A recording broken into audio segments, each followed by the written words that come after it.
translator in the back, Lorena. And so Lorena, do they need to get equipment? You have your equipment. Very, very good. Okay. So does everybody have the equipment that you need? Well, I'm Susan Bobbitt, the administrator of WESELPA, and it's my pleasure this evening to introduce you to Peter Mercado, who is one of the SELPA program specialists here, and Marissa Lazo-Neco, whose position is parent program specialist, District School Improvement and Innovation Department with the San Bernardino County Superintendent of Schools. And so tonight, they're going to make a brief presentation on Common Core state standards and what that means for parents of students in special education. I say it's brief because we've been doing a 5-day training with our own staff at our own district, so you're going to get the short 2-hour version of it this evening. And I'm sure you'll have questions at the end, and so we want to get started even though everybody isn't here yet. So please join me in welcoming them. Thank you, Peter and Marissa. Hello, everybody. As Susan said, I'm Peter Mercado, Program Specialist here at WESELPA, and my friend Marisa is here joining me today. Welcome. We're hoping that we can help you guys understand a little bit of what the Common Core is. They're going to be bringing us a microphone, so if you can't hear me in the back, they're bringing it up right now. It is a journey that we're all going to be taking together because the process is going to be taking quite some time as we transition into the Common Core.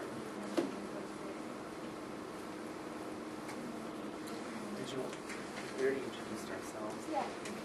Well, I can just say a little bit that I'm very happy to be here. I'm a guest today, and I'm really happy that we're working collaboratively because family engagement is a very important component of education. And my role is to make sure that we are connecting families and education and the community as stakeholders so we can have conversations around student success. So thank you for having me here today. And I wanted to add to that, when Marisa and I first started working together on this project, we were working on something else related to Common Core, and we were both listening to each other talk about different things, and we kept saying, I have to connect with her. We were just going back and forth. And she had presented on this topic before, but she said that her primary concern was that the parents who always had the most questions were parents of students of disabilities, as well as English learners. And she's able to speak to some of that, but she said oftentimes she had to defer to resources outside. So I said, well, you know a little more about the Common Core, you've been involved in it a little bit more, so why don't we start working together? So that's how we came to be. And that, from the backstory of how Common Core is supposed to work in the school districts, that's part of the direction that we want to see, is that you're seeing more communication, not just across disciplines and not just within the school setting, but that you start seeing more communication with the schools and the community, and even in the private sector. So that's part of the background with that, and pushing forward with getting students to be college and career ready. We do have parking lots set up. So if we're not able to answer specific questions in the moment, we will jot down your questions, and then we'll either answer it as we go, or we'll try to, if we haven't been able to, we'll catch it at the end. And then we're also going to be doing group activities. You guys will be sharing. This is, again, a group effort. We're all in this together. So we'll be leading some of those things.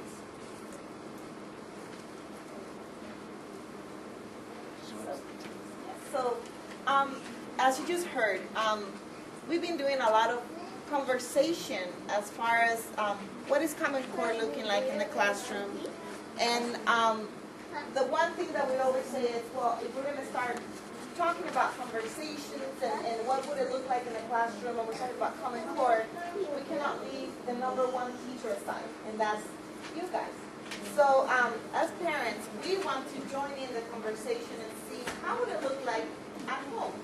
So to start us off, brainstorming, you will later hear more about the details of how Common Core came to be. But one of the first concepts that I can show you as we start the conversation is when Common Core was designed, it was designed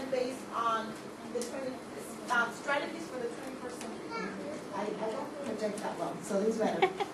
They were designed based on the strategies that we want to see kids develop, the skill sets kids need for the 21st century. So we have often conversations about what do these kids need to develop? What do we want to see our students show that they've acquired in the education system around the 21st century? So help us in that conversation. We're going to have an activity to start us off, and we want your input. So as parents, I think we're all here at 5:40 in the evening because we want the best for our kids. So as parents, it's in our best interest to make sure that education does them justice, and then when they graduate, they're ready to go into the real world. So as parents, we want to make sure we provide that support. So I want us to engage in a conversation, a group conversation, and talk about which skill sets and qualities we want our children to acquire in order for them to have a good future and be responsible citizens. So I know the way that the room is set up is not convenient for that group conversation, but if you can, engage in groups of maybe 3 or 4, so you can actually have time to give your input. And normally what we do is we stand up and we mix the room up, but because there's not much space, I don't think we're going to do that today. But if you can just either turn around to with the row behind you and make sure that you're sharing with 3 or 4 people, and just have this group discussion. I will hand out some paper if you don't have anything to write with.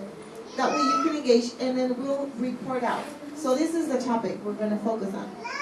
Which skill sets and qualities do we see our kids attaining from the education system so they can be ready to perform in the real life when they graduate? So let's have a...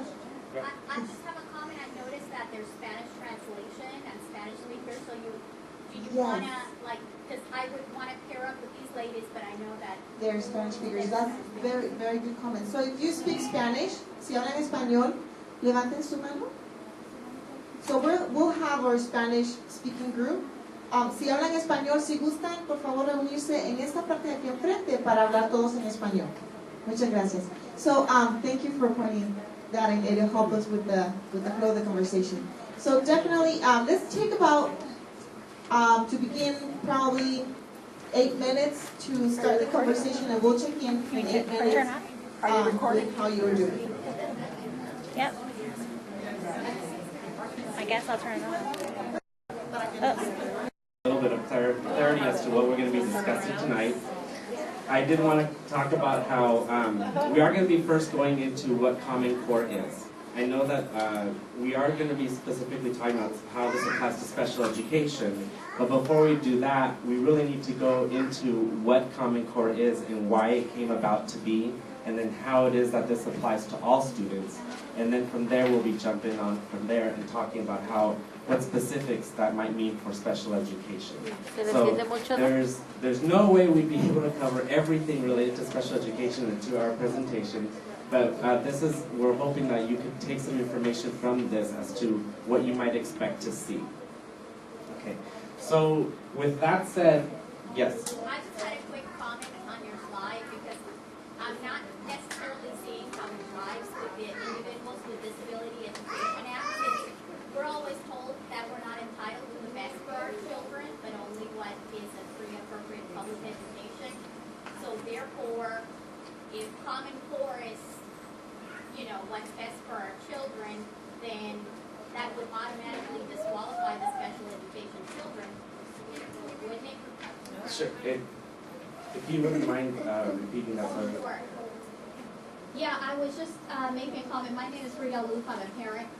That I'm not seeing how the purpose of this slide of wanting the best for our children correlates with the Individuals with Education Act, because we're always told that for special education children, they're not entitled to what's the best. They're only entitled to a free, appropriate public education. So right there, I'm looking at maybe there's a contradiction in how the Common Core standards are going to play out for our special education children. So that's my concern. Thank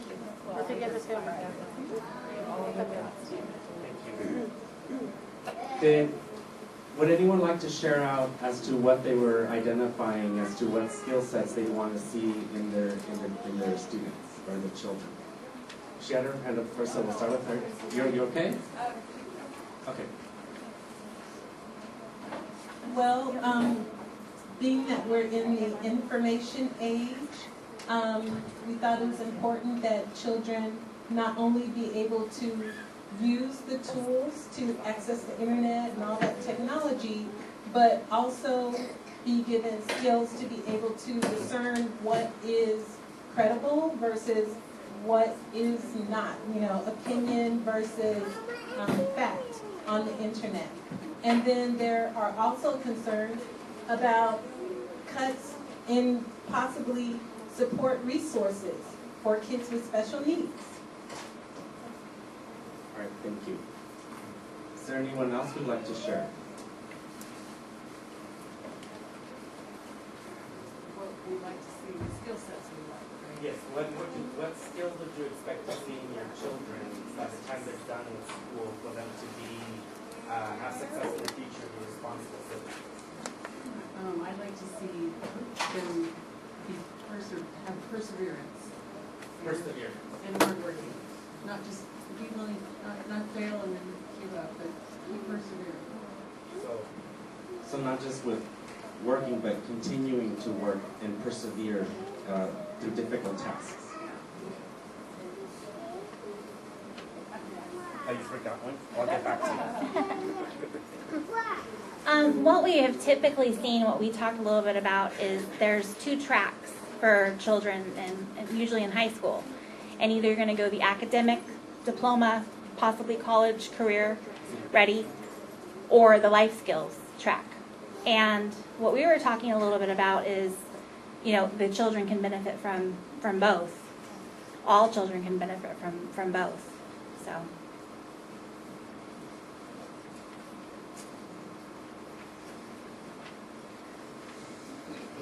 Did you want to identify any particular skill sets? No, that was it. Okay. Did you have something to add? And then our students will have the ability to go into a job or career without being typecast for their limitations.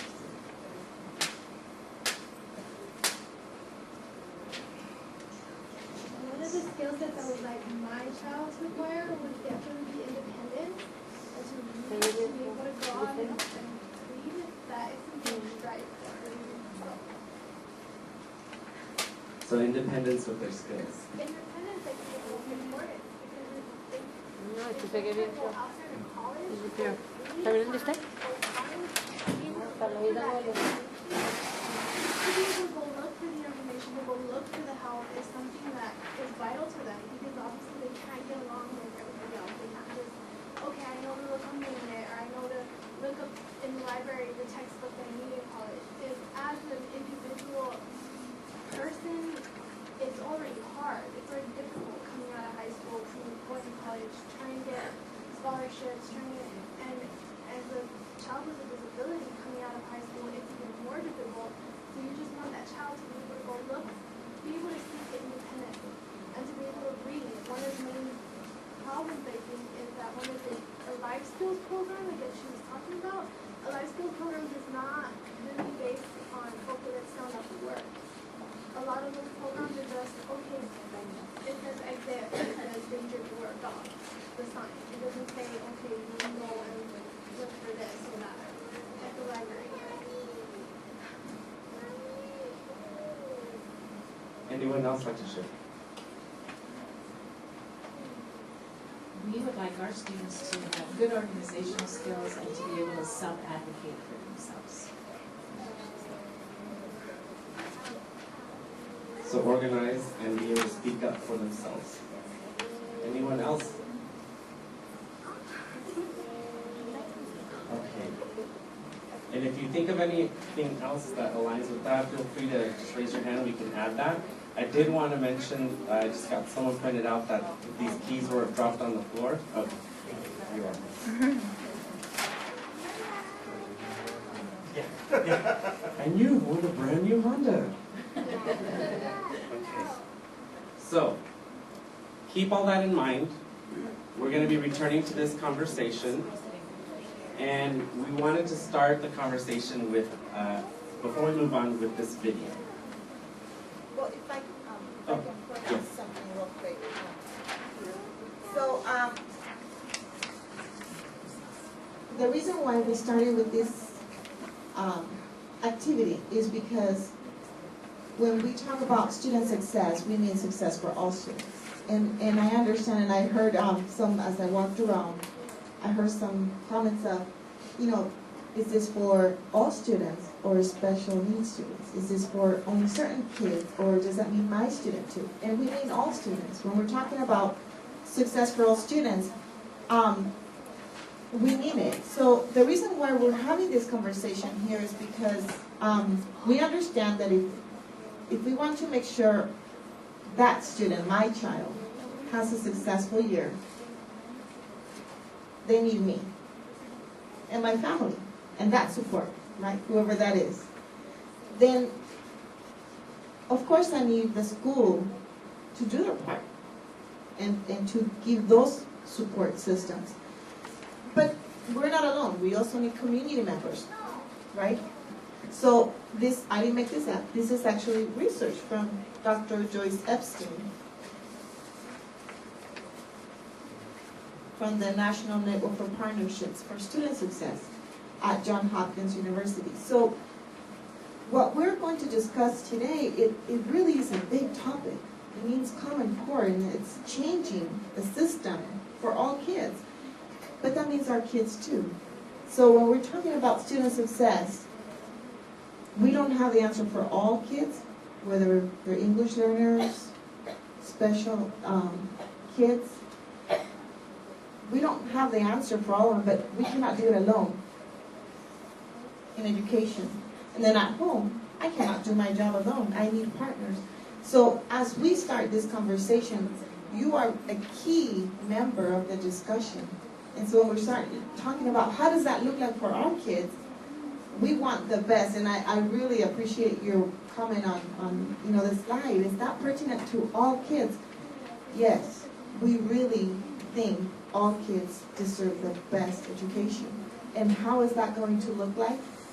We need to talk about it here. And that's why you're so important, because you're a big partner in education. And we cannot do this job alone in school. You're completing the puzzle for your child. So as we go on, just keep that in mind. We are learning about Common Core, but we need your input. And so any questions, any comments that you have, we'll put them here, because this is just the beginning of a conversation. So with that, we now want to showcase why Common Core, why change things. So I'm going to now turn it to Peter. And that's really where we're starting at with this video is where are we at now, and why are we doing changes?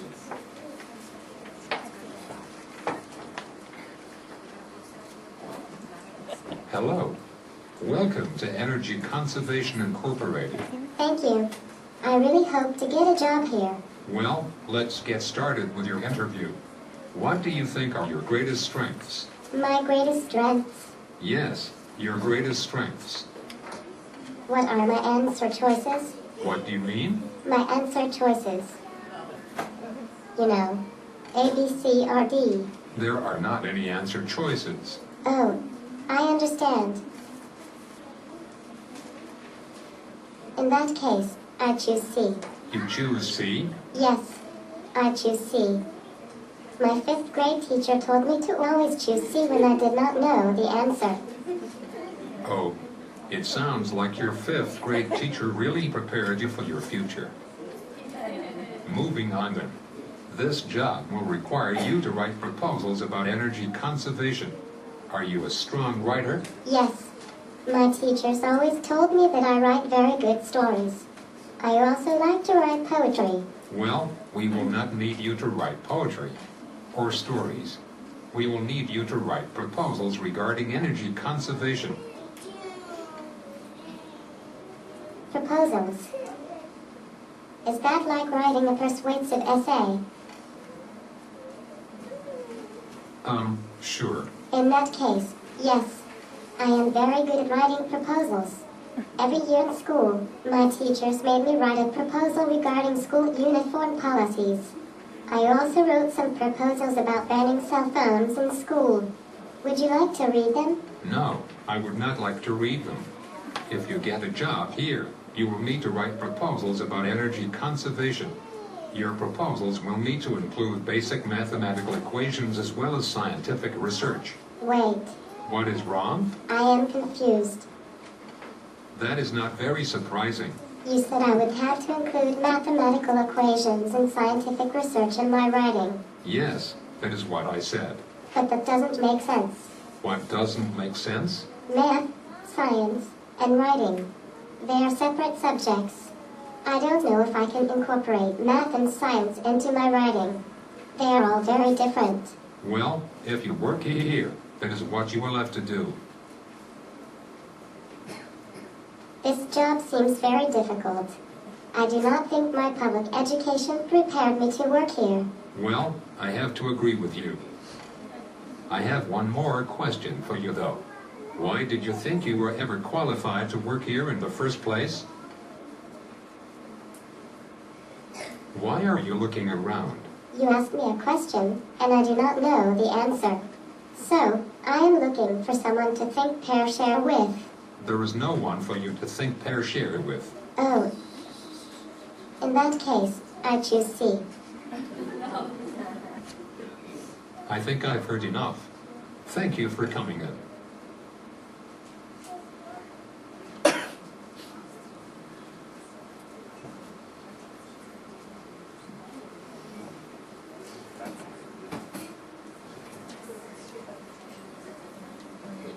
So how many people can relate to that? I think most everyone in this room should be able to relate to this. I mean, not me personally, but I've seen it happen. Yes. I'm an engineer, I'm able to integrate mathematical and scientific equations into a paper, and I do work on energy conservation. Yes. A lot of people in the community, everyone is seeing this happening. We're seeing that we're having students finish high school, and with a high school diploma, they are not able to adequately apply for jobs or enter a college or university and be able to go straight into college courses and having to do remediation. And this is happening for a lot of our students, including students with special ed, but it is happening a lot for our students in gen ed. So this is part of the reason why there was an initiative to develop new standards. Now, what do standards mean? Standards provide us a direction in which we're supposed to be moving our students along. We've had, and any educators out there can correct me, we've had standards since at least 1997. However, those standards really focused on more individual skill sets. And they weren't looking at integrating these skill sets and looking at increasing a student's depth of knowledge to be able to do more complex tasks. So we decided we needed to make a change. So we put this slide here because what our students have been seeing in education system so far is the 97 standards, which look like this. They're different by state, and if we were to move from one state to state, we can see our students either feeling like they're falling behind or they're ahead of their peers. So the 97 standards are now this year sunsetting, and we're going to transition to Common Core, and the first changes that we'll see will be the testing this year. Full implementation of Common Core will take place in 2016-17, but from now until then, we're going to start seeing a lot of changes, and we'll, as I said here, whatever happens in the classroom, we'll feel it at home. So it's probably going to start with homework or with the testing that we're going to see, and so we will feel the change that our students will also be experiencing by means of homework or classroom conversations that we'll hear at home. So we want to show you what Common Core means. So we're gonna statewide and federal PTA, so national PTA provided this video in English and Spanish. So it's only a 3-minute video. We'll put it in English because it goes really fast. And then for our Spanish-speaking partners, we'll also put it in Spanish. So let's take a look at this video and see things that if you can, as you see the video, if you can look at things that you feel might impact you or your student, something that you perhaps like or something that might make you feel a little bit worried about the change. So let's look at this video first in English and then in Spanish, and we'll come back and share with someone else to us.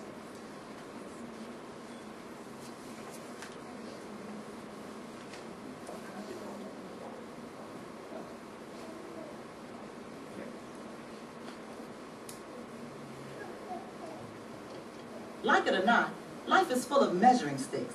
How smart we are, how fast we are, how well we can, compete. But up until now, it's been pretty hard to tell how well kids are competing in school and how well they're going to do when they get out of school. We like to think that our education system does that. But when it comes to learning what they really need to be successful after graduation, is a girl in your neighborhood being taught as much as her friend over in the next one? Is a graduating senior in, say, St. Louis as prepared to get a job as the graduate in Shanghai? Well, it turns out the answer to both of these questions is no. Because for years, states have been setting different standards for what students should know and be able to do at each grade level. That's making it too hard to know if our kids are really doing well enough overall, and if they can really compete for a job someday. What we really need are clear goals. That's where the Common Core state standards come in. They're like a total sea change in education. Consistent, strong, clear benchmarks for English language arts and math. Here's how it works. You can think of kindergarten through 12th grade like a giant staircase. Each step is a skill your child needs to learn before stepping up to the next one. But right now, too many kids aren't really confident with like 2 + 2 before they have to move on to 2 × 2. We need more focus on the skills that help them move up the stairs, or they can slip up and fall behind. And there's another problem. What if everyone's stairs were made at different heights? Well, here we go again. They are. So, a boy in Seattle who's rocking an A in English literature could be getting a C on his Chicago friend's staircase. Oops. We need to create consistent steps in education too. So first, each standard creates a landing on the staircase, a stop along the way as your child heads toward high school graduation. Each stop is a chance for every parent and teacher to focus on the skills their students are supposed to know at that step, no matter the zip code, language, or race. And more importantly, each standard makes sure all students are learning what they need to know to get to graduation and beyond. Because something like counting to 100 leads to understanding dollars and cents, which eventually leads to understanding how to manage a budget. Secondly, the standards are consistent from school to school, and they match up against international standards too. Now we know how we're doing compared to just about everyone. So even though local communities will still design their own curriculum, with the same rules, everybody can compete on the same kind of staircase. But standards aren't learning. That's why we need teachers, parents, and students to help make that happen by working together to help kids meet these standards. The world's getting more and more competitive every day. But now, when our kids get to the top of their staircase, they can have way more options on where their life goes from there. Clear goals, confident, well-prepared students. That's the Common Core state standards. Okay, we're going to show the Spanish one next, but before we do that, I wanted to make another quick announcement. We are at capacity, and we have a few people that are standing in the back. We have one chair up front, if anyone wants to sit up front, but also I was going to ask if anyone has any small children, if you wouldn't mind having them sit on your lap so that we can have somebody else sit down. We would appreciate that. Thank you. Wouldn't it have been easier just to open this thing up?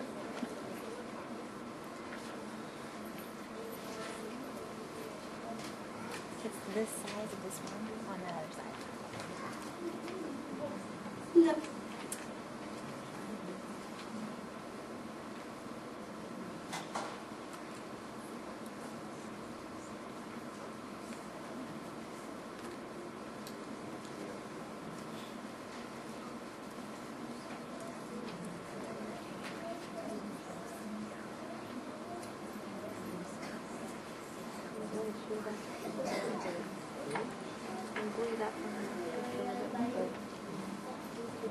La vida está llena de medidas. Qué tan inteligentes somos, qué tan rápidos somos, qué tan bien podemos competir. Pero hasta ahora ha sido muy difícil saber cómo compiten nuestros hijos en la escuela y qué tan preparados van a estar cuando se gradúen.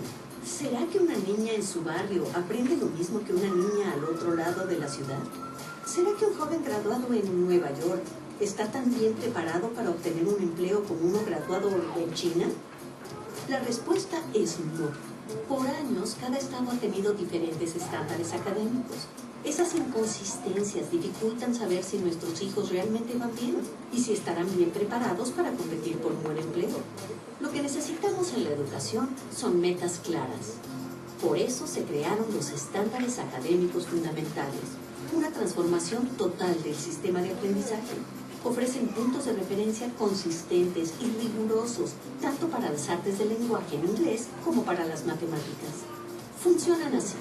Imagina que los años del kinder al grado 12 son una escalera gigante, en donde cada escalón es una lección que cada niño debe aprender antes de subir al siguiente.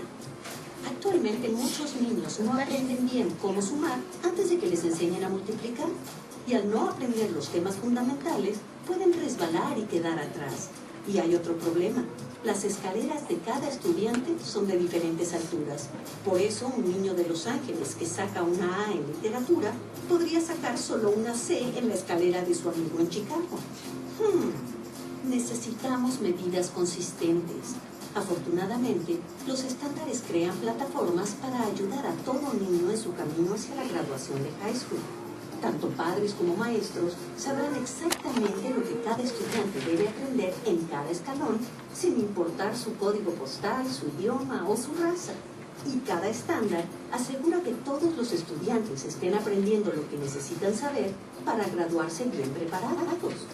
Porque el aprender a contar hasta 100 ayuda a saber contar el dinero y en un futuro a manejar el presupuesto de una compañía. Además, los estándares son consistentes de escuela a escuela y se asemejan a los estándares internacionales. Así podemos saber cómo nos comparamos con otros en el mundo.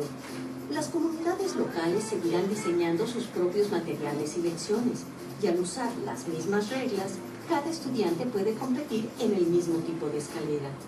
Pero para hacer que la enseñanza sea realidad, todos los estudiantes, maestros y padres de familia tenemos que trabajar juntos, guiados por estos nuevos estándares.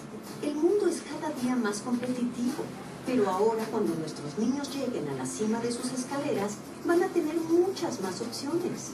Estándares competitivos, estudiantes bien preparados y seguros de sí mismos. Esos son los estándares académicos fundamentales.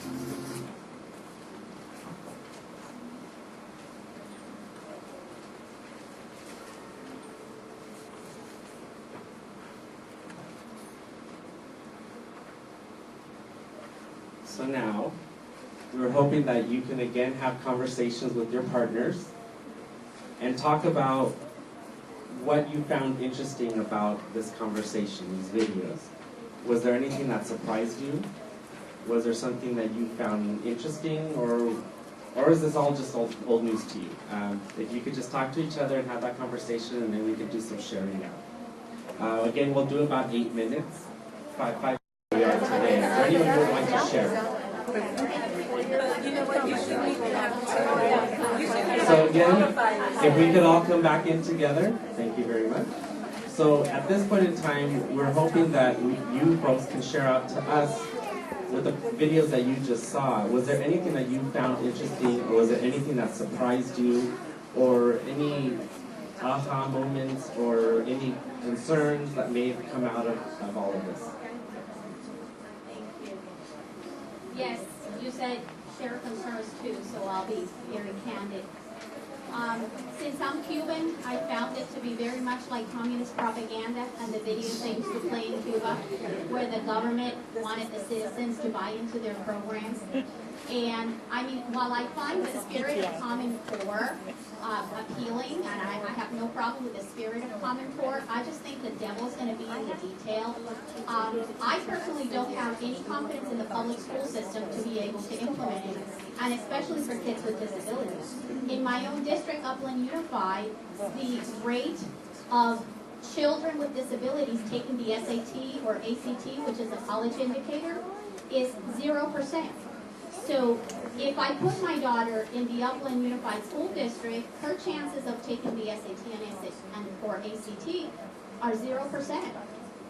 So I don't see how we're going to get from point A to point B when California has had some of the higher standards in the nation, but they're unattainable because the system doesn't support it. So that's my big concern. Thank you. And I think a lot of people share your concern.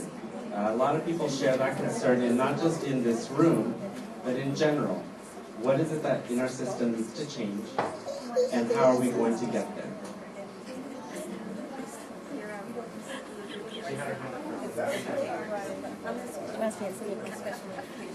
It concerns me that Common Core, the way I understand it, the federal government is kind of getting involved in teaching our students and looking at Obamacare and how that's going down. It concerns me if they manage this in that way. So I'm concerned about how effective Common Core will be. I can address that. The Common Core standards were not developed by the federal government. And interestingly, the federal government had very little, if none, to do with the development of this. It ended up being put together by the governors. So the governors came together and decided that they wanted to make changes. And so it was a coalition and a work group put together by the governors. So it was actually our states that were working together to try to come up with these changes. And that's nice to see. If I can add that, it was in 2005 Education Summit. So even though we're just seeing Common Core roll out right now, it really started a conversation back in 2005 in the Education Summit when they brought governors together and, of course, big community stakeholders, and they had questions around our students and how, like you saw in the video, how likely are they to really go towards an interview and land that job, right? And the answer was, well, we were feeling like there's a gap between the students that are graduating from university system and what we expect of them. And so we'll see that in the presentation later on, but they address that gap. And why is there that gap? Why the university system is not preparing them for them to be ready for that, for the career. And then it kind of went back to, well, look at the K through 12 system. There's a gap between 12th grade and the university system, right? A lot of the kids drop out. And even the ones that attend the two-year college, they don't feel ready and they drop out. So then they address that gap. And from there, that's when they designed the new standards, and what they called it is they backwards map and they anchor the standards, starting from the expectations of the university system all the way down through K. So that's what we're seeing now, but we're just seeing them now, even though the conversation really started back in 2005.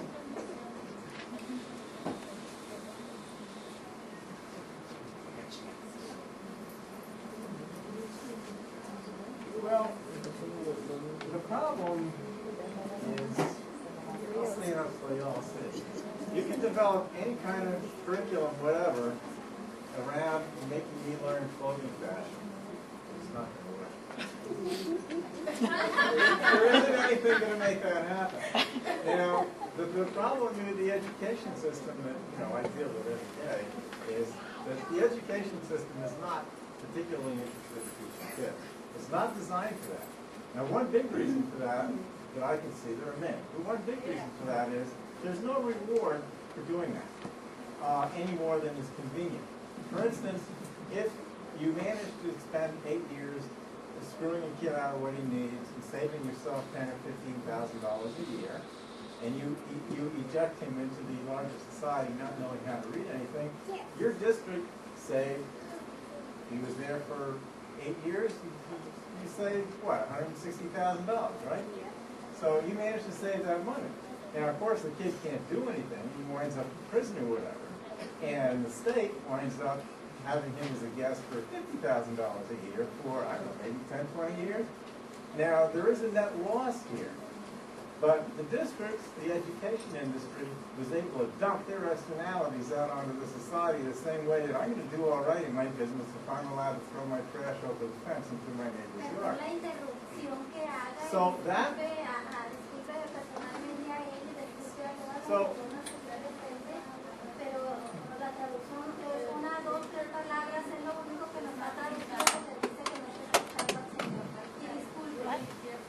So that is just one. That is just. Okay. So that is one. That's one large problem of many. So the mission is not to teach kids. The mission is to cause the system to keep on rolling. So, for example, I was in an IP meeting with you a while ago, and the district had devoted 3 or 4 years to refusing to see that a kid, a smart kid, had dyslexia, so that they would do anything about it. So we filed for a couple different hearing requests, and so then they settled up and coughed up the $11,000 or $12,000, whatever it was, so that the kid can get this done.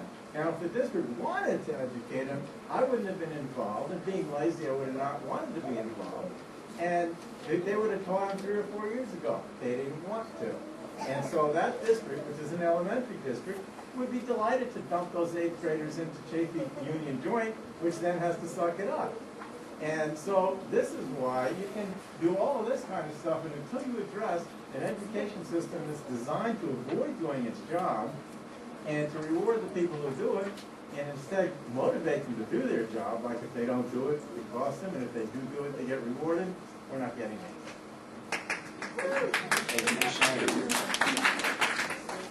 And those are a lot of very big discussions that you've brought up. And some that we wouldn't be able to address tonight, but definitely things to think about. Okay? I have a question, and it's because I work in a school district, and I have a daughter who attends a different school district, and a son who attends a different school district. So I get to see 3 different school districts at work. I mean, you know, doing what they do. What I'm seeing is very disturbing, because I'll see in one school district, they're really, I would say, embracing the whole Common Core philosophy. And they've got the kids writing and writing and writing. In another district, nothing. In the 3rd district, you know, some teachers do and some teachers don't. You know, so there doesn't seem to be I mean, I know there's a push. That's why we're all here today.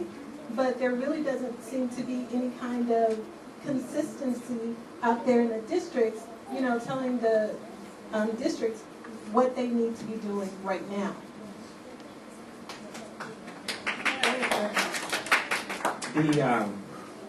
In order to get to the full implementation of Common Core, it is going to require a lot of training and bringing a lot of our educators up to speed as to instructional strategies to support Common Core.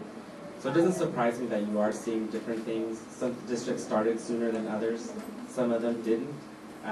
Those who didn't are regretting that they didn't. But that is true. But even when you do get to the point of when you do have full Common Core implementation, let's say we hit our ideal where everyone is using appropriate instructional strategies and all of that is being into place, it's still going to look different from district to district and even from county to county. And a lot of the reason why is because it's focusing on making things more applicable to real life, which means that you have to pull in the culture of where that district resides in order to make it applicable to that student. So if you think about the demographics here in our WESELPA, and even compare that to LA, or even down in San Diego, it's going to look very different. But moving in the direction of making it more real world based and more applicable to real life.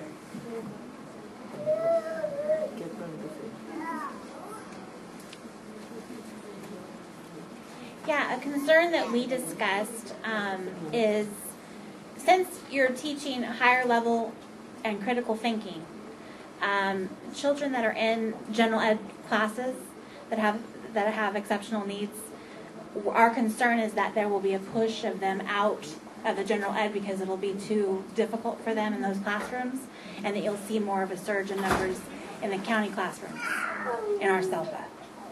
So that was something we talked about. Thank you. So, as I know there's a lot of more comments, but because of the time, we're probably going to probably just take one more comment, but we want to address all of these questions and concerns throughout our presentation, which is why we wanted to get engaged in the conversation. So one more comment. I also wanted to bring up, I'm hearing that some children have some devices that they're using to entertain themselves while the adults are engaging up here. Some of them are a little loud, so if you can make sure that you have it volume down so that everyone can hear what we're discussing. Thank you. Yeah, there's a documentary coming out that you might all want to see. It's called Building the Machine, and you can look it up you can Google it. It's pretty enlightening. It's about Common Core, building the machine. Thank you. So definitely as we transition to Common Core, you'll see a lot of information, and that's why you're here. Because your kids are in the education system, my children are in the education system, and so together as parents, we want to come together with the education system to see how is that going to look like for my student. And so the presentation that you're seeing today, it was developed just as general awareness for families on how to engage in the education system. Each time I present this same presentation, I know I have some parent presenters from Fontana here, and I love that they're here because they can testify to the fact that each time we present something, we have always the need for further in much more detail as in how does that look like for English learners and for students with disabilities, right? And so we cannot leave the number one teacher aside as we're doing this transition, because I think a lot of you mentioned, how is the same going to look like across different cities, across different states, right? It's not. And so we need to be there as parents having that discussion with our education system. And then another concern I saw, we're already seeing that we're starting to roll out Common Core, and some districts are still, very far behind. And as a county, and we travel through different districts, and then across counties, we see them. And so with my hat of parent engagement, my question is, what are we doing with them? Because if we're preparing teachers for this transition, and we're so used to the 97 standards, and we're having difficulty adapting to what Common Core proposes, as families, we're also going to have a difficulty in transitioning from what we've seen. And the 97 standards to the Common Core, the one thing that it gets me excited about is the fact that 97 standards was almost in a box. All kids need to meet this requirement. And now let's go on to the next standard, right? Where Common Core allows wiggle room for us to say, well, let's work and get students in that direction so they can get there whenever they get there, right? But we'll work with them. And that, as a parent, I'm more on board with that because I can work with that. My kid doesn't have to meet certain standards by a certain time along with everybody else. So as a parent, I can definitely support that, that transition. So if you don't mind, because of time, we want to make sure we address concerns. Is there another pressing question, burning question that we can write down? Yes.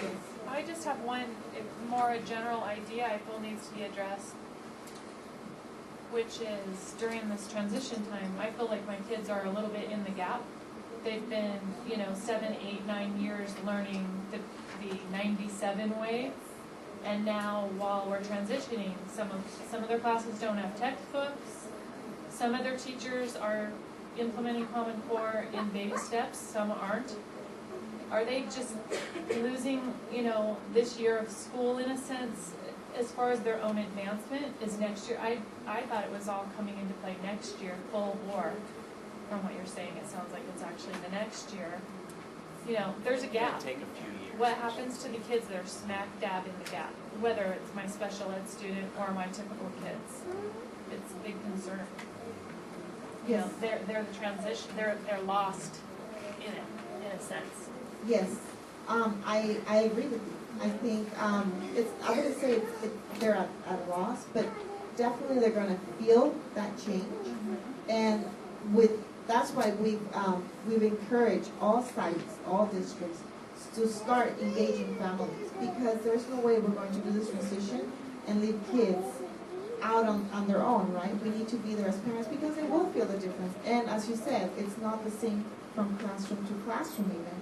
So we're learning, and it will take, like Peter said, a couple of years before we see a full implementation. Right now we're just starting to see the staff getting ready, developing. As you can see in the video, they mentioned that local communities will develop their own curriculum. So we still have sites, school sites and districts developing their own curriculum, and it's going to be different from one district to the other. So as parents, we need to be part of that conversation, as in, you know, what are we doing with kids, and how can we, parents, support this? You know, why, if this is so important and they want everybody to be on board, and it's supposed to benefit. It's a microphone so that they can hear the translation, otherwise you can't hear it. I'm saying that if this is so important, and they want everyone to be on board and to benefit our children, you know, for the benefit of our children, why is it that they did not say, hey, you know what, every district needs to begin at the same time? Because Upland, my wonderful school district of Upland, you know, I asked, and I said, you know, I have a question. What's going on with this Common Core? You know, I've heard it through our special needs groups. Oh, well, I don't even know anything about Common Core. I've heard some conversations, and I think that they might be implementing something maybe at the end of the school year, but I'm not sure. May I ask a question? You know, I mean, really? So our children are in our wonderful school district are going to be falling behind right off at the gate when everybody else, you know, that's already, you know, started, you know, looking into it and educating themselves in this. My child's not going to benefit from it because he's already behind, and the school district is going to continue to be behind when other people are ahead. So I feel that they've already, you know, it's not going to benefit my child in a sense. Is there going to be what I call differentiation? I don't know if that's the right name for it. With regard to the testing for Common Core. So for instance, let's say if a student doesn't do 20 math problems, they only do 6. Will that be incorporated into Common Core? Or maybe another student, I know there's a lot of typing or writing. If a student isn't able to do all of that because of physical or whatever kind of limitations, are accommodations going to be built into the Common Core testing system? So we were going to talk about that later on, but I can talk about it a little bit now. And it's twofold, at least the way I see your question.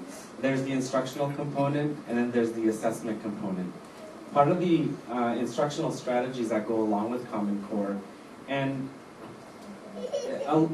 I agree with a lot of what I'm hearing out there. California has been late to get on board. Our East Coast and some of our Midwest states have been much better prepared for this. We haven't been. Districts are starting to do that now. And with the Common Core assessment that's going to be coming out, that's the purpose of why we have standards, is to hold districts accountable. This is where your students are performing. So one of the things with Common Core is utilizing what's called Universal Design for Learning. And what that means is that from the ground up, you're already designing your instruction to capture the broadest audience possible. So that means that you've incorporated elements into your instruction to minimize obstacles. What that also means is that it allows for multiple platforms of presentation of material. as well as multiple platforms to be able to express knowledge and demonstrate knowledge. With that said, with the new test that's going to be coming out, the Smarter Balance Assessment, there's two things that go along with it. There's the adaptability component, and with the adaptability component, the type of questions, or if you want to say the difficulty of the questions, will adjust based on the student's responses. So that means that for higher achieving students, it'll go higher, and for lower achieving students, it will go lower. Now there's a benefit to that, because, well, it depends on what student you are. There are some students who, those who are typically higher achieving, have an experience of always doing well on these tests. Well, that's going to change. With these assessments, the way that it's designed, all students will be getting approximately half of the test answers correct and approximately half of them wrong. That's just the way that the test is designed. It's constantly adjusting. So now they're going to have to deal with now not being able to answer all the questions correctly. Now on the other end, students who have had more difficulty attaining the state standards, they're now going to be getting at least half of the answers correct and at least half of the answers wrong. And some of that pressure will likely lift off their shoulders, because they're getting more answers correct than they typically have in the past, because the assessment is adjusting for them. You relieve some of that anxiety and some of that pressure, and you tend to get better performance on the assessment. So that's the adaptability component. So it's going to measure what they know. Correct. The other component is that there are going to be, before you jump on me, there are going to be less accommodations, but this is why. Just like with the instruction, you've already incorporated as many elements as possible to remove those obstacles so that students can demonstrate their knowledge in multiple ways. Those things are already going to be embedded in the test. And since they're already in the test, they are no longer considered accommodations. So it's not that things that were there before are going away. They're just called something else now because more people have access to them. Now specifically, there are some that are accommodations that you would have to either have a 504 plan or an IEP to have access to. Yeah. Let me ask a question in regards to that. Yes. When I asked, Wait, set the mic up. I already have a big mouth. They can't hear you in the translation. When I asked specifically about accommodations, after I got that lame answer earlier, I said, okay, well, wait a minute. My son needs to be read to.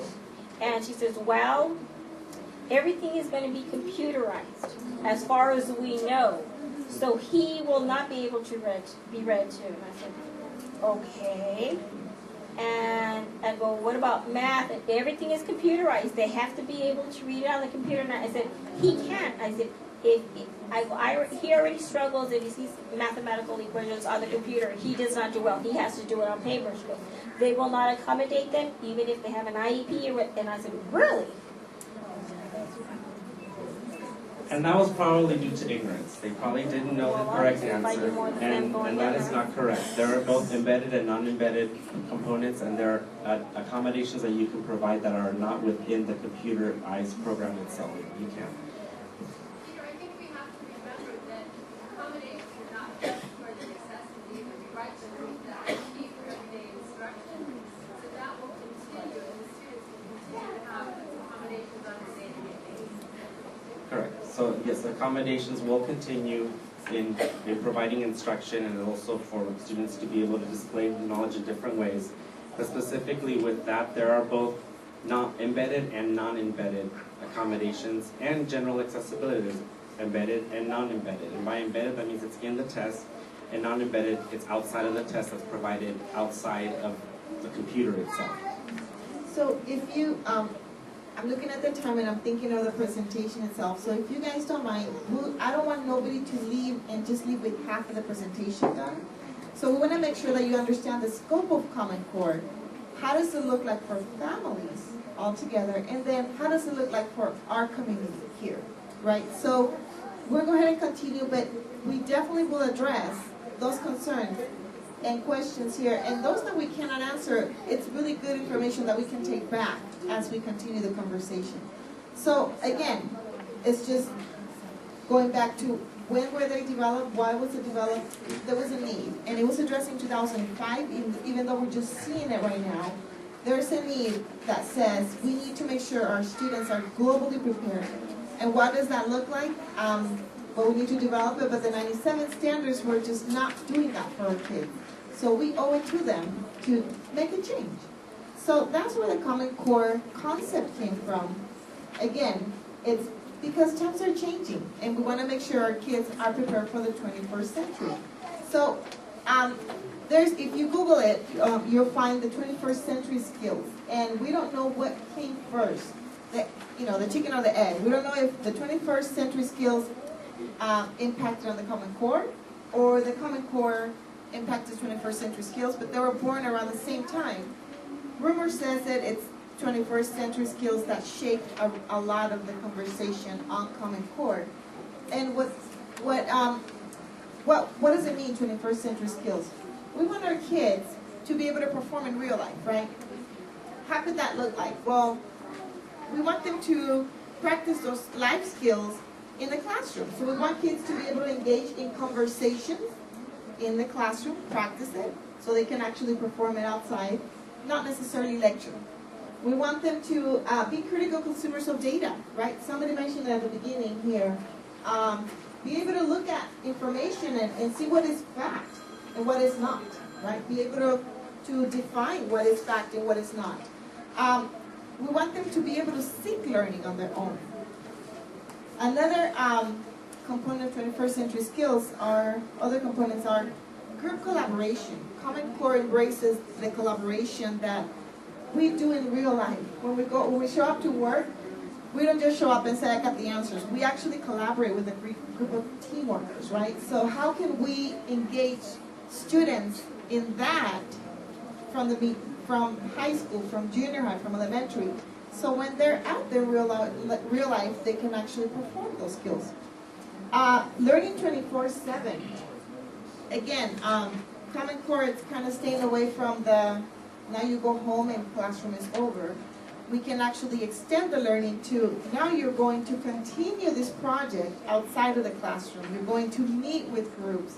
You're going to look into technology and look at research that you can bring back tomorrow, and we'll continue to develop these projects. So the learning is going to be happening in the classroom and outside the classroom. Therefore, it's open content. It doesn't really stop. And I think our kids are already doing this. They come home and they're already in the technology, right? Browsing and searching information. They just don't know how to apply it to education. They're already doing it. They just do it for fun. So again, it's education catching up with the 21st century skills. Other components. Have the students definitely be masters and be able to teach others on a certain topic, not driven by test scores. And the product is contribution, not completion, which a lot of us with the 97 standards, we're used to complete the homework, complete that project. And the 21st century skills embraces more the contribution to a big project, so Common Core is supporting that and embracing that too. And if I could add to that too, I think that's probably going to be one of the biggest shift for a lot of us, not just in education but even at home, is that the focus is not, we do want them to get the correct answer, but the focus isn't on the correct answer, it's how did you get there? And the process, the discussion is always around how did you get there?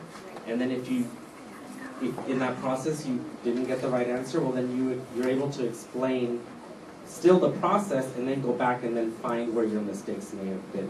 Can we?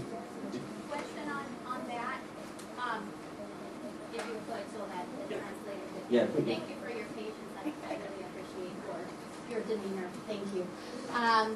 I just wanted to ask, when you mentioned that, the first thing that I thought about was the Linneman-Bell process, which that's what they focus on, and they have like 40, 50 years of data on how they do that. has there been any discussion about teaming up with private entities that have already invented the wheel so that the wheel doesn't have to be reinvented? Because my kids have done very well at Lyndon Bell, and their process is based on what you just said. It's not the right answer. It's the process of developing critical thinking capabilities. So I'm wondering if there's any collaboration so that, you know, the wheel doesn't have to be reinvented. And then my concern would be is that the kids are then the guinea pigs because they're the ones that have to live through the learning curve. Thank you. So there's no doubt that the change into Common Core is going to be difficult, but it's either we continue with something that's not working, or we kind of muddle through the changes as we get to that change. It is going to be difficult, and not everyone is going to have full access to it or full benefit from it. Those that you're going to see probably benefiting the most are those who are probably just coming into kindergarten, because then they'll be able to have full exposure by the time they graduate from high school. But that's any change within any program. With specific instructional strategies, it is up to each district to determine how they're going to be doing that.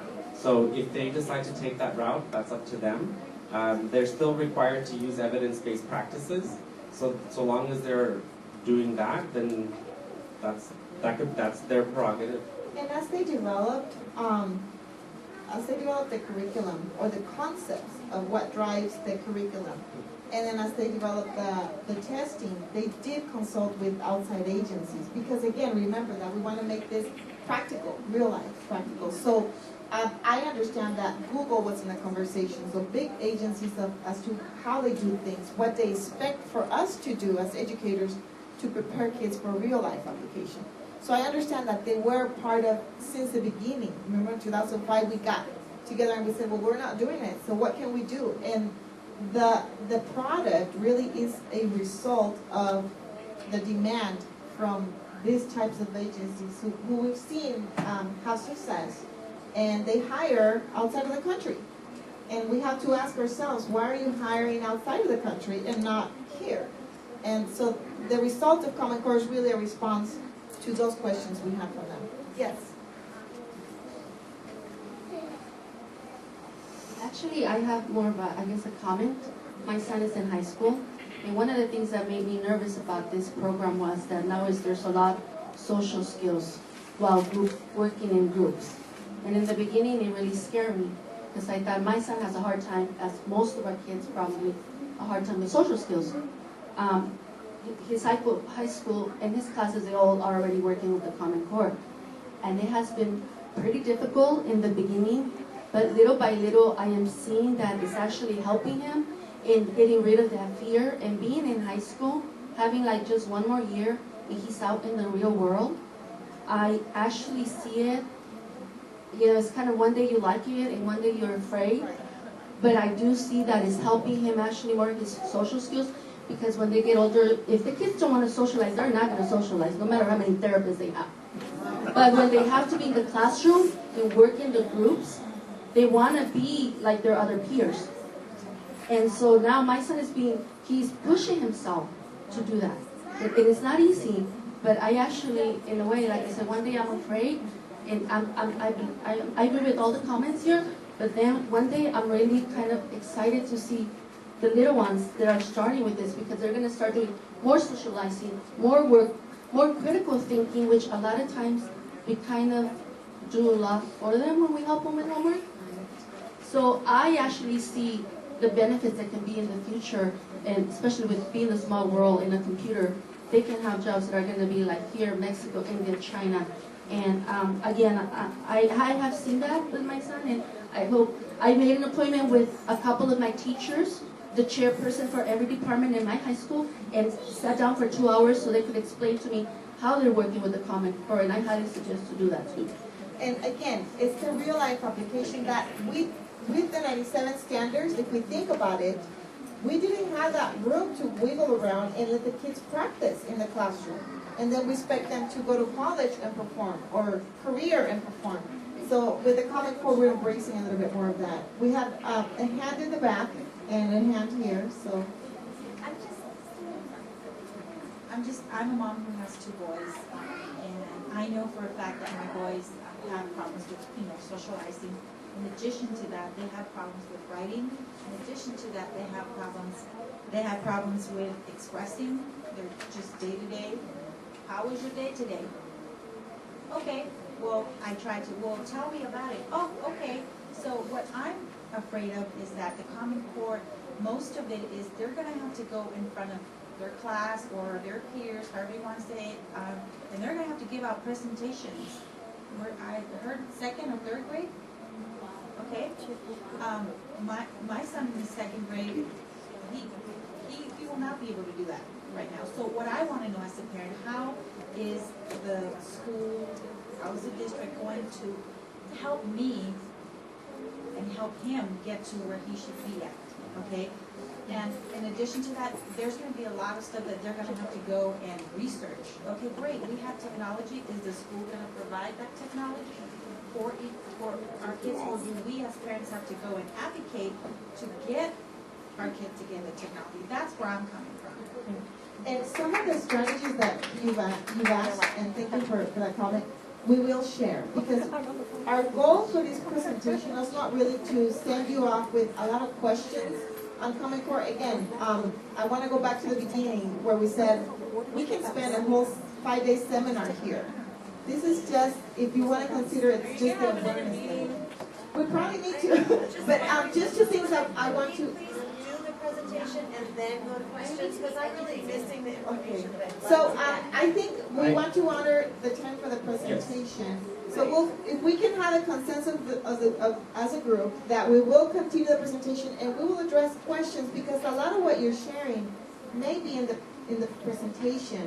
And so two things that we think we need to probably come back and give you a sample of those standards. And I know one of my parents here was in our Family Development Network meeting, and we did that. We actually had examples of how that looked like. And she came up to me and said, you should bring that to the parents, so maybe that could be a follow-up. So bring actually a sample of those standards and what they look like, so you can see the standards and the mathematical practices that teachers will be working with. So again, you'll see that a lot of what Common Core strives to do is provide this. The actual practice in the classroom to the behavior that we do and we expect kids to do once they graduate from high school. We want them to have academic behavior. So like you and I, we show up to job and we're responsible. We don't show up saying, the dog ate my homework, but we actually have the ability to organize our work, right, in our day. We want kids to be able to perform that. So that's one of the outcomes. Higher order skills to be able to prioritize and be able to say, interpret and reason through their priorities. Peter mentioned earlier, it's not the answer, but how did you get to that answer? The process, the critical thinking, right? And how do we do that and apply it into real life? A lot of us still now, we don't know why we needed math. When were we ever going to use math, right? Yet we use it every day. And kids all around, they say, math, I'm not sure where I'm going to use that math. Or algebra, when in the world am I going to use algebra? Yet we do. We just don't know how to utilize the content into real life application. And finally, become fluent at it. Some kids don't know how to answer questions and be fluent and speak to it. So what Common Core strives to do is, one of the comments said earlier, is to prepare kids for college and career. Not all kids will go to college, we want them to, but if they choose not to, how can Common Core prepare them for a career after high school? So, again, the concept, we want you to understand the concept. How were they developed? How were these standards developed? We asked in 2005, big organizations, Google, Microsoft, big organizations gave input as to why they feel they need to hire outside of the U.S., not in here. Why are we not preparing our kids good enough? So the question went to the university system, really. And the university system said, well, we do the best we can, but talk to these fellows over here. There's a gap. Kids don't come in prepared and ready to work. The majority of them drop out, right? So then we had a partner, and what we did is create a systemic approach, backwards math, and what we call now anchor standards. Meaning, what does the university system need? Let's close this gap and let's prepare kids for that level, right? So if my kid graduates at 12th grade, he should not feel this huge jump to first year of college. And 11, what do we need them to know? That way when they're in 12th, they can learn it. So far, 97 standards were very separate. How many of you can agree with me? What you learned in 3rd grade was not necessarily going to be repeated in 4th grade, right? Very different year. It's a whole different content. You sort of bring back some concepts, but you don't anchor them, you don't thread them. And what the anchor standards say is we want to embed information. So it's always, kids understand a concept at a 2nd grade level. They come back to that concept and build on it at a 3rd grade level, 4th, and so on. So yes, they'll be doing presentations, but the presentation concept will be different at a 2nd grade than at a 5th grade, right? So we want to anchor this all the way to kinder. Peter mentioned it. Yes, our kindergartners are going to feel less of a change. Our 9th graders, 8th graders will feel more of a change. And again, the only thing I can say is co-parent engagement. That's the biggest support our kids could have, the support at home. Anything you want to add? So again, the next 3 slides, if I may, we're going to, I want you to write notes, okay, because these are the 6 shifts that your math teachers will have to work with. So if you have the presentation, this is when you can write notes. Page 5. So, 6 shifts in the way that they will anchor and embed that information. And this is just in math. Of course, math and ELA are going to merge and work together. So, focus, what does that mean? What we want kids to do, and in math, is they're not going to learn this much of information. They're going to learn a lot less, but go deeper. So, yes. You know, it's really difficult to hear you and understand you when we have people talking behind us and little kids making noise. It just... What the parent was saying is it's hard to hear me when we have noises in the back and people talking. So, can everybody hear me in the back? Okay. Can you? Excuse me, can I say something for a second? If anybody wants to write down a question, raise your hand and I'll hand you this blank piece of paper and you can write your question down. And at the end of the presentation, if we have time, we'll answer your questions, okay? And by the way, I'm Mo Mendoza, I'm part of the CAC. Thank you. Thank you. So, again, focus means we're going to focus on less content but going deeper. Why? Because the next step, coherence, what that means is we're going to build skills within and across grade levels. So what the kid learns, the concept my student will learn in 2nd grade, is going to build and come across again at the 3rd grade level. So we're going to build across content and grade levels, okay? The next one is fluency. What does that mean? The more you understand a concept, the more you can speak to it, right? You become fluent at it. Doesn't mean you're going to be fast at it. There's a difference. We're not going to be quick. When I share this with a lot of my Latino parents, they're like my mom. They're like, oh, of course, like in my times, we were quick at math. And I said, yes, but a little bit different because my mom, she can be asleep and you tell her what's 7 times 3 and she'll answer you, right? I think all of us can do that here. But that's not the concept. It's not memorization. I said, Mom, you memorize them, right? She was up 4 in the morning memorizing the times tables. Fluency doesn't mean they're going to memorize things, but they're going to be able to understand it and speak to it. And a lot of our students right now, they don't know how to speak to math, right? Or science, or history. Like in the video, I can't merge math, science, and English language arts in the same paper. So when you understand concepts, you can speak to it, and that means you now develop a deep level of understanding across grade levels. That's also one of the things that's probably less difficult about the Common Core, in that they allow more time for this building of fluency. Yet, during that building of fluency, you're going into more depth as to the application. So you still get a lot more time in building this fluency and being able to understand how to manipulate numbers and being able to solve things in different ways. And they're afforded that for a longer period of time at the early ages. So deep understanding means you really do it, you really know it. So you understand concepts and you can perform on it. The application is now a student can take that information and know how does that apply to real life, right? When we're cooking, when we're baking, when we're driving, kids can understand that's algebra right there. They can understand what they saw in the classroom and apply it. And then the last one is, when you understand all that, you can think fast on it. And you can cross-reference math and English language arts. So those are the 6 shifts. I wanted you to make notes because we're going to come back to those.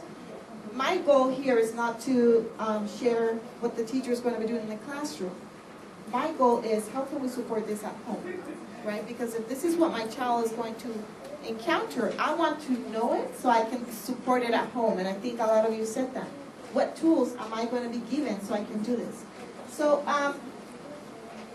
the next one is ELA, and one of the key pieces about English language arts is, so far we've focused a lot on the vocabulary, spelling tests, right? A lot of spelling tests, or the sentence, the structure of a sentence. Common Core is moving away from just looking at those things individually, because that doesn't show fluency. When is it that we can show that we can really utilize English language arts? When we do discourse. This is the one that we can see, and a lot of you said it. My child is not going to be able to stand up there and talk in front of their class. Why? Because so far in English language arts, we focus on either one, vocabulary or syntax. So we want to move into discourse. How can we use those two together through discourse? And that gives my child the opportunity to become fluent in applying English language arts on a daily basis, right? So what are the 6 shifts our English language arts teachers are going to be working on? The first one is you will see a lot less fiction going on at home, so the homework will be maybe more real life, newspapers, articles, right? That'll transition over time. Right.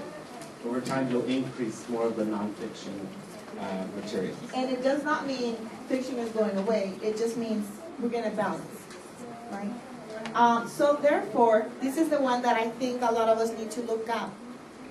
There's going to be a lot more challenging material being read in the classroom. That means my child's going to be frustrated reading through challenging material. And that's what I need to work on at home. So why is it going to be more challenging? Well, one, it's going to be a lot more nonfiction. Then they're going to be having to answer questions by using evidence. A lot of our children do not know how to back up their answer, right? Even when they say, "Mom, can I have those $100 shoes?" Well, why? I don't know. My friend has them. They still don't know how to provide evidence for what they request. So again, getting our children used to use evidence to back up your request or your information. So since they're going to be reading nonfiction, they're also going to be expected to write nonfiction. So that means academic vocabulary is going to be important. But again, not what we understand for vocabulary, the spelling tests, it's going to be discourse, right? Practicing academic vocabulary. Some of our kids, when we actually give them the test, they don't know how to write academically. They don't know how to speak academically. Well, it turns out if you don't know how to write academically, you're going to have a hard time speaking academically. And then you go to college, university, or career, and you don't know how to approach and have a conversation and have academic vocabulary. So we want to give our students the opportunity in the classroom to practice that. With that said, these standards are applicable in all settings. So the language arts standards are not only applicable during reading time, but the ELA standards are also going to be applicable during math, during sciences, And the concept is that everyone, all educators are going to be teaching language development, teaching language and increasing the use of language. As it stands right now with a lot of the educational and instructional strategies that are out there, students have very little opportunity to talk themselves in the classroom, and it's usually more of the presentation of material. Well, in order to be able to build this academic language and be able to have that discourse, it's going to have to shift so that we now have our students being more active participants and doing a lot more talking within the classroom. And I think for the digital literacy and all of this, Peter got us a really nice video that showcases that. So I think we'll get a little visual of what that looks like in a elementary level.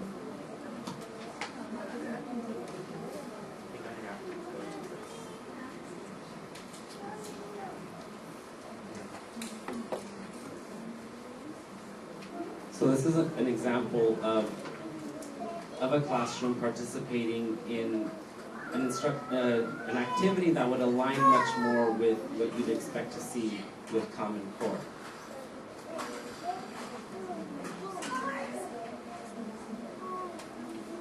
What, Finn? I checked Wikipedia and another website, and I got the same thing of why it was built. And why is that important? Because I proved with evidence that why it was built. Excellent. Check with your team and see if they have the same information. Yeah, we have the same information. Yeah.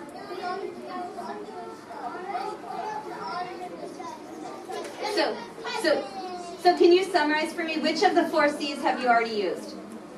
Collaborate and communicate. How did you communicate?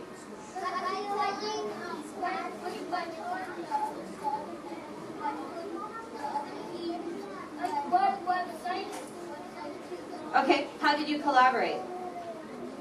By talking together. Okay, how did you use critical thinking already? By... Are you comparing? Yes. And contrasting? Have you found anything that's similar? Yes. What? Was anything different? No. Fabulous, and you're being very resourceful. You're almost ready to create. Super. See if you can organize yourselves so you can create a way to teach the class your information.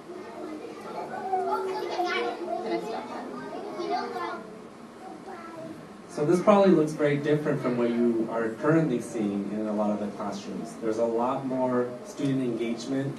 The students are actively participating. And even if you look at how the teacher is interacting with the students, the teacher, one, isn't providing the information. And even if you look at the type of questions that the teacher is asking, the teacher isn't asking yes or no questions. They're very much more open-ended, and they're a lot more of why and how did you do that. But yet the students are doing it. And even for neurotypical children, that's amazing to see that happening. So you would expect to see that more of this is going to be happening in the classroom. And that's that whole component with UDL, the Universal Design for Learning, is increasing more of the access to the education within the general education classroom, so that any supports that are there would be on top of that. Again, opening the door as much as possible. I do want to comment that we're not even halfway through our presentation, and I've been notified by my director that we will be having a part 2.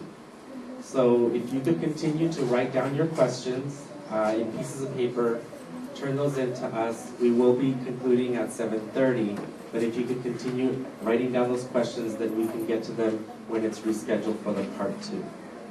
Thank you. So, I know your faces were like, what? I thought we were done. No, we're not. We're actually out of here at 9. So, again, our goal is to understand or give you an awareness of what Common Core is bringing to the classroom. And I think we're almost to the end of that awareness. Then we want to go into what does that mean for us, families? Because that's our role in the home. And then be able to partner with the teacher. But if I don't understand the concept of what my teacher is working with, it's really hard for me to support that at home.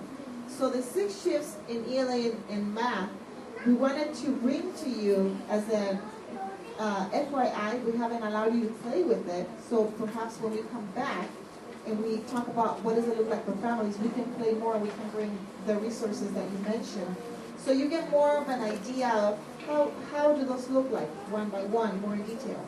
But Peter mentioned depth of knowledge. So a lot of what we mentioned are the changes, that's what we call the shifts in math and in English language arts. Those are the changes that we're going to be seeing in the classroom. And the 97 standards were different in the fact that they didn't have those 6 shifts, but also a lot of the standards that our kids were seeing were in this level, the what questions.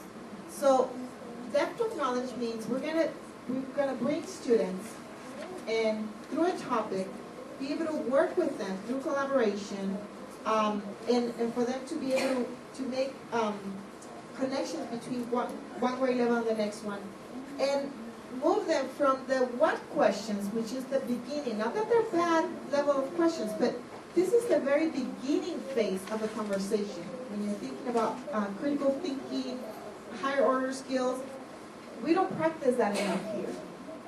If you look at it, it's the memorize, identify, list, very shallow, right? You can almost, it's the ABC question. I choose C, right? Still skills that are necessary, but we have to move beyond that. Right. So they're the basic skills. 97 standards are built around this one a lot. Some here, we've seen some students here, but we want to move them. Not again, we need these ones. They're basic, they're skills that we need, but we need to move students to level 2, where we now ask them to categorize, classify, be able to give a cause and effect of a matter, compare, to interpret, and then move them to a level 3. These are now your why questions, right? And your why questions go now into the assess, construct, compare. Now we're actually having kids looking up information and comparing information, and why is this different from this? So far, I think a lot of us have done it too for college. I never did it. I did. We have a homework and we go and we research an article, copy and paste a lot of that information, right? Oh, I found something here and I'm going to quote it, but I'm going to use it as a quote. And I'm not really utilizing critical thinking. I'm not comparing articles. A lot of our high schoolers now, they do that. They have a project, they go home, and they look up an article, copy, paste it, and they're done. So now when we get into the why question, why scenarios, we're actually asking them to compare information, do critical thinking, ask why is this article different than this one, and then come to your own conclusion, right? So what depth of knowledge says is, or what you'll hear as DOKs, what it says is when we move all of this information from level 1 to 4, that's when we get the connections. And that's what we want kids to get, to making the connections, level 4, and be able to apply concepts that they learn into real life. Anything else? Yeah, just to point that it does follow a basic pattern in that level 1, as Marisa noted, it is those basic skill sets that everybody needs in education. Level 2 starts moving into the application of those skill sets. Now you're not just recalling, but you're doing basic operations or doing basic steps with that. Where level 3, you're now moving beyond that and you're moving into understanding concepts and being able to use some of that critical thinking to now construct things, to be able to compare things and be able to, within that level, do larger projects. Then as you move into level 4, it's building on this as well, in that now you're integrating. And these typically, the DOK 4, they're typically going to be the large projects that you see. Rarely are you going to see DOK 4 as a one-night homework assignment. It's typically going to be something that's built over time because the students are going to be asked to integrate multiple skill sets across multiple standards and concepts to be able to come up with either some kind of product. So the level 4 is really, we're asking students to produce something, whether it is critique an article or synthesize or connect concepts, apply concepts. So now you're asking students to produce something. So it's not really our job to do at night with our students through our homework. So it's going to be more of a long-term. So again, we're going to leave it here because what we want to do is engage you in a hands-on activity when we come back and say, what does that mean for us? So far we've discussed as in how does that look like for the classroom and the teachers and the staff? But as number one teachers, we need to support that at home. So when we come back next time, we will start from this point on. I did also want to point out that in the packets you collected, there are a few additional handouts on general information. This yellow one talks about the application of Common Core to students with disabilities. And then there's some information on the assessment component of the Smarter Balance Assessment, general information for parents, as well as accessibility and accommodations. And I was able to obtain one of those in Spanish, so the Spanish one is in green. The Common Core, the beige one, do you have that in Spanish? That one? I can look it up. If you look on the last page of the PowerPoint presentation, it does have a link to the CDE website, and that website, that specific link takes you to the Common Core for Special Ed section. There is a link, it's called the exact same thing, Application to Students with Disabilities. I don't recall if there was a Spanish one, but I'll look to see if I can get it for the next time we meet. Thank you, everybody. Thank you. Join me and thank Peter and Marissa.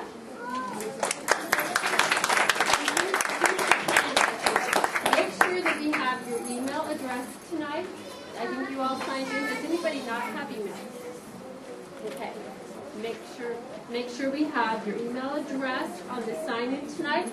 We will determine a date that works for Marissa and Peter because they both have very busy schedules.